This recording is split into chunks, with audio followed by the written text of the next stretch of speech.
साथियों नमस्कार, स्वागत है आपका एक और इस नई वीडियो में। और आप देख रहे हैं बिग इंडिया टीवी।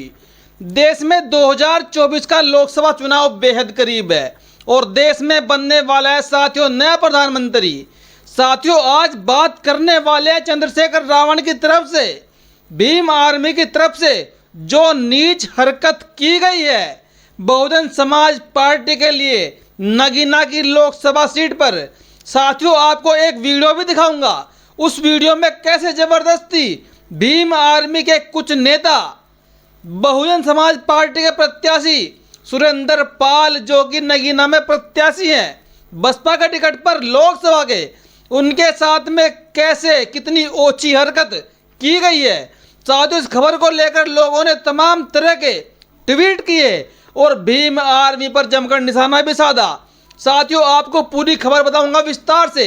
क्या साथियों भीम आर्मी इसी काम करने के लिए चुनाव लड़ रही है? सबसे पहले साथियों आप इस वीडियो को देखिए। इस वीडियो में साथियों आपको साफ साफ दिख रहा होगा भीम आर्मी के नेता रविंदर भाटी जब सुरेंद्र पाल सिंह नगीना में अपना रोड शो कर रहे थे, ठीक वोटिंग से 2 दिन पहले अपना रोड शो कर रहे थे और वहां पर जबरदस्ती भीम आर्मी के लोग आकर भीम आर्मी के नेता रविंदर भाटी उनके गले में जबरदस्ती अपना पटका पहना रहे हैं और फिर उस पटके को सुरेंद्र पाल ने फेंक दिया और फिर वो लेकर चले गए। साथ ही उस खबर को लेकर तमाम लोगों ने अपनी प्रतिक्रिया दी है। आपको एक एक प्रतिक्रिया बताऊंगा, उसके बाद में आपको विश्लेषण करके बताऊंगा आखिरकार ये सब क्यों हो रहा है और ये कैसे हुआ। विजय अंबेडकर वादी लिखते हैं, भेड़ियों की तरह कार्य करने वाले भीम आर्मी के लोगों को भीम आर्मी का नाम बदलकर भेड़ियों की आर्मी रख लेनी चाहिए। देखिए भीम आर्मी चीफ के लोगों का मिशन मोमेंट कैसा है। भीम आर्मी चीफ शर्म करो। भीम आर्मी के लोग बीएसपी प्रत्याशी को अपना प्रचार प्रसार नहीं करने देंगे। इतनी घटिया हरकत, शर्म करो। साथियों क्या ये सब कुछ जो भी हुआ, जो आपने वीडियो में देखा, क्या ये सब कुछ गलत नहीं है? अपना कमेंट करके जरूर बताइएगा। क्या ऐसी हरकत करना ये ओछी हरकत नहीं की जाए कही जाएगी? क्या ऐसी हरकत को आप नीच हरकत नहीं करेंगे? साथियों अभी तक भीम आर्मी चीफ यानी कि भीम आर्मी देश में एक भी कोई बड़ा चुनाव नहीं जीते हैं।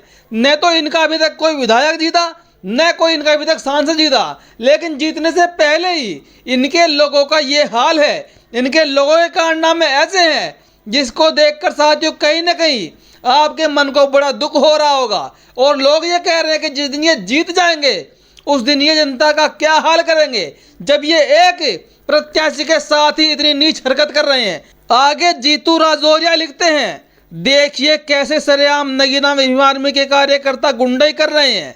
कहने को तो भीम आर्मी मुखिया और इनके कार्यकर्ता खुद को काशीराम साहब का सिपाही कहते हैं, खुद को बाबा साहब के मानने वाले कहते हैं, मगर इनकी हरकतों से देखिए यह कहीं से भी मान्यवर साहब काशीराम और बाबा साहब के अनुयायी दिखते हैं। साथियों इन पर बड़े बड़े निशाने साधे गए हैं इनकी एक ऐसी ओछी हरकत के चलते हुए। साथियों इंजीनियर सतीश गौतम लिखते हैं, चंद्रशेखर को अब लोकतंत्र और संविधान की दुहाई देने का कोई हक नहीं है, क्योंकि जो भीम आर्मी उन्होंने बनाई थी वह अब भीम आर्मी नहीं गुंडा आर्मी बन गई है। नगीना में बीएसपी के प्रत्याशी को भीम आर्मी बाहर से आए हुए फंडिंग प्राप्त गुंडे प्रचार नहीं करने दे रहे हैं। याद रखिएगा भीम आर्मी चीफ, इसका हिसाब जरूर लिया जाएगा। साथियों आगे द इक्वलिटी के नाम से पेज है, उनकी पोस्ट आई है। ये हरकत गलत है, बिल्कुल गलत है। आसपा के पदाधिकारियों ये सब करके अपने ही नेता का नुकसान कर रहे हैं। पार्टी पदाधिकारियों को समझना चाहिए कि चंद्रशेखर पर ज़्यादा आंख रखी जाती है, उनके अच्छे कार्यों पर चुप्पी साध ली जाती है, लेकिन उनकी हर गलती पर उनको नीचा दिखाने की पुरजोर कोशिश की जाएगी। साथियों इन्होंने थोड़ी बात चंद्रशेखर रावण के फेवर में लिखी है कि जो काम चंद्रशेखर रावण करते हैं अगर उन्होंने अच्छा काम कर दिया तो उस पर सब लोग चुप्पी साध लेते हैं, लेकिन अगर एक भी गलती भीम आर्मी की तरफ से होती है तो उसका विरोध करने के लिए तमाम लोग निकल के चले आते हैं और उनको बदनाम करने की कोशिश करते हैं। साथियों जब ये लोग ऐसी ओछी हरकत करेंगे तो लोग इनको बदनाम भी ना करें और ये लोग इनको बदनाम का नाम दे रहे हैं। ये तो हकीकत है जो आपने अपनी आंखों से देखा। आगे साथियों संजय कुमार बीएसपी के नेता लिखते हैं, नगीना में बीजेपी के एजेंट चंद्रशेखर के समर्थकों की गुंडागर्दी चालू हो गई। चंद्रशेखर के गुंडे बसपा प्रत्याशी सुरेंद्र पाल से झड़प करने की कोशिश करते हुए उन्होंने साथियों साथ में फोटो को भी पोस्ट किया है। फोटो को टैग करके लिखा है कि चंद्रशेखर रावण बीजेपी के एजेंट है और जो उनके समर्थक है वो गुंडागर्दी शुरू कर दी उन्होंने नगीना के अंदर। और चंद्रशेखर रावण के गुंडे बसपा प्रत्याशी सुरेंद्र पाल से झड़प करने की कोशिश कर रहे हैं। साथियों शायद उनकी ये हार की बौखलाहट है।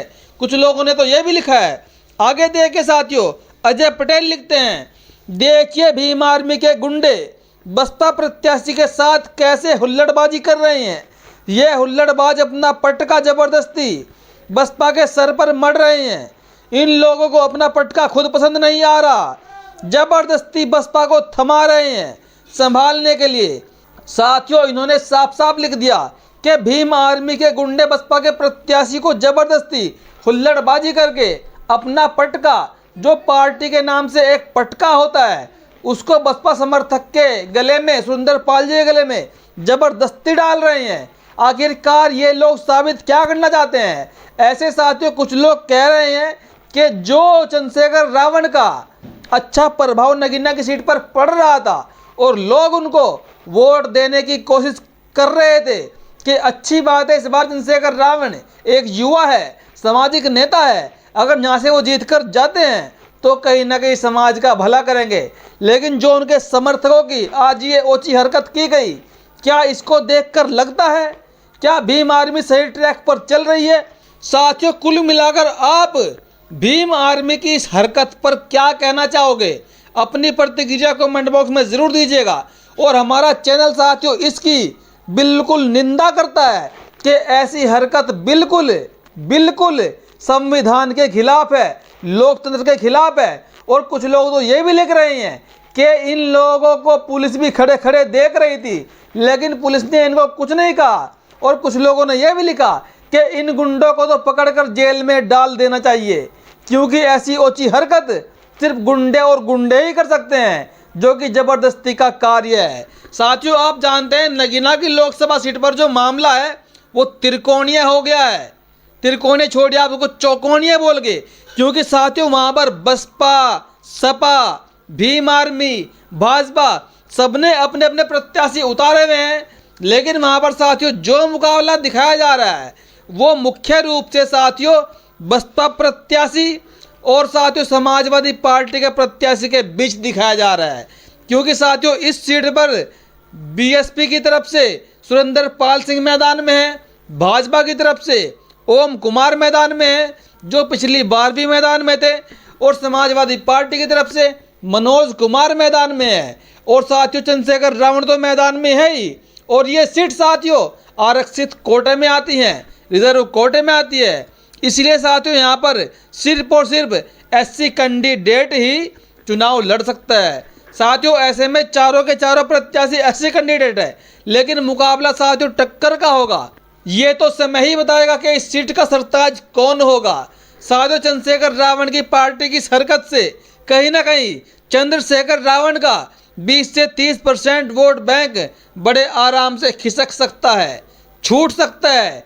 क्योंकि जो पकड़ चंद्रशेखर रावण ने वहाँ पर बनाई वो काम बनाने में लगे हुए हैं, लेकिन उनके ही कार्यकर्ता उनके काम को बिगाड़ने की पूरी कोशिश कर रहे हैं, पूरी प्लानिंग कर रहे हैं। और कुछ लोग तो ये भी कह रहे हैं कि चंद्रशेखर रावण भाजपा के एजेंट है, भाजपा से फंडिंग लेकर यहाँ पर मैदान में आए हैं और लोगों का वोट काटने के लिए आए हैं। साथियों आपको ये न्यूज़ कैसी लगी? अपनी प्रतिक्रिया कमेंट बॉक्स में ज़रूर दीजिएगा। वीडियो देखने के लिए धन्यवाद।